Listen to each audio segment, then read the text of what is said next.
Corrupt captain orders illegal act. Recruit silences him instantly, shocking the entire battalion.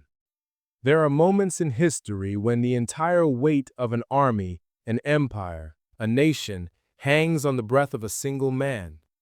Moments when arrogance believes itself invincible, and virtue, long silent, finally speaks with a voice that cannot be ignored.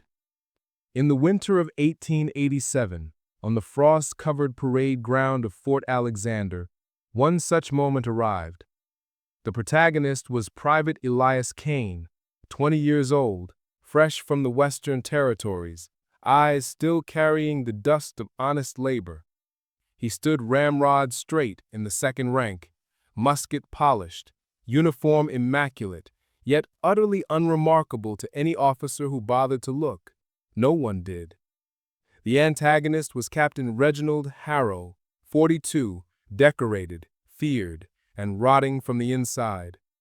Harrow had risen not through valor, but through patronage, cruelty, and the quiet sale of army supplies to civilian smugglers. Everyone knew, no one spoke. That morning, during the weekly grand inspection, the regimental commander, Colonel Fairchild, was delayed by telegram. In his absence, Captain Harrow decided to remind the battalion who truly ruled Fort Alexander. He strode before the silent ranks like a petty king, gloved hand resting on the hilt of a saber he had never drawn in anger. His gaze settled on a crate of new rifles, still wrapped in straw at the edge of the square, rifles meant for the upcoming campaign against the Cheyenne. Harrow smiled the thin, predatory smile men learn when they believe power is eternal. "Private Kane," he barked, voice carrying across the frozen air. "Step forward." Elias obeyed, one measured pace, eyes fixed 6 inches above the captain's head. "These rifles," Harrow said, kicking the crate so straw scattered like snow, "are defective. The quartermaster has already been informed. You will take them to the river ice at once and sink them. Every last one. That is an order." A murmur rippled through the battalion, quickly stifled. Sinking serviceable rifles was a court-martial offense. More than that, it was treason against men who would soon face warriors on open plains with nothing but smooth-bore relics. Harrow leaned closer, breath sour with last night's brandy. "Refuse, and I will have you flogged until the bones show. Obey, and perhaps you live." The parade ground fell into a silence so complete the wind itself seemed to pause. Elias Kane did not flinch. He reached into his greatcoat, not for a weapon, but for a folded sheet of heavy paper. With deliberate calm, he unfolded it, the crisp sound sharp as a musket shot in the stillness. He held it up so every man could see the embossed seal of the United States Army Inspector General.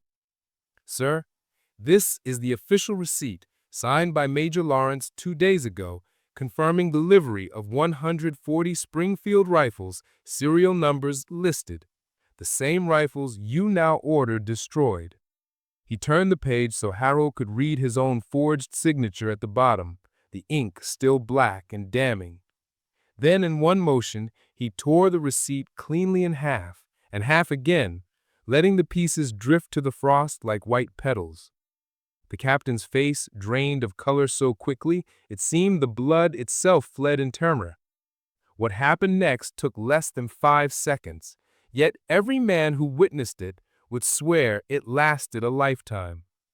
Elias Kane stepped forward until he stood toe-to-toe with the captain.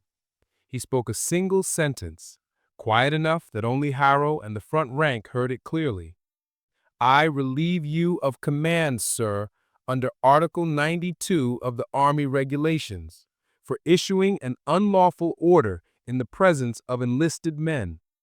The legal citation was perfect. The authority behind it was not his, but the effect was instantaneous. Captain Harrow opened his mouth. No sound came.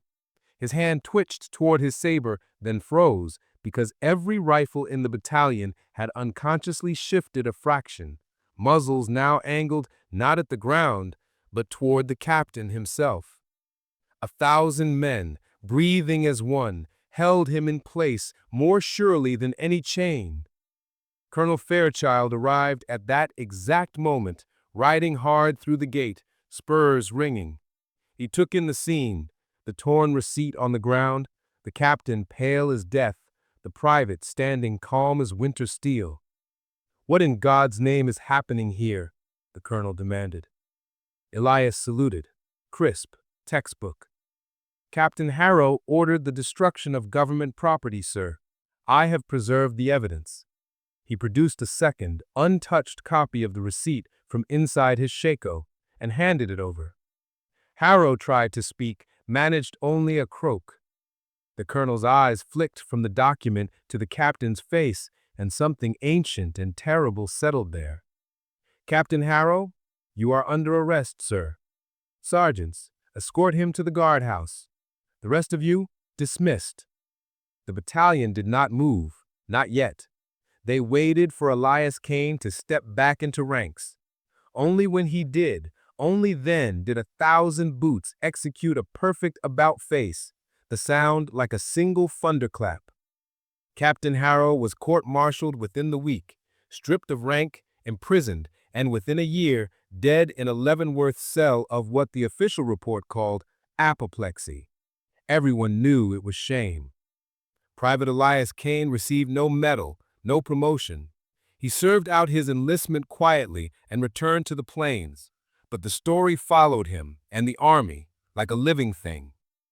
Recruits heard it whispered around campfires, the day one private, armed only with truth and perfect discipline, broke a tyrant without raising a hand. Officers told it in hushed tones in the mess as warning and prayer. And on certain winter mornings, when the bugles sounded inspection and the frost lay thick on the parade ground, old sergeants would pause and look toward the second rank, half expecting to see a young man with steady eyes and a folded paper in his coat. Years later, a journalist found Elias Kane living quietly on a small ranch in Montana. He asked the old soldier if the story was true. Elias considered the horizon a long while before answering. "Power borrowed from fear is brittle. Power earned by justice is quiet, and it never breaks." He would say no more. That is the legend of Fort Alexander, the day a corrupt captain ordered an illegal act and a single recruit silenced him instantly, shocking the entire battalion into remembering what an army is truly for. Don't forget to like, comment, and subscribe for more powerful stories from states of history.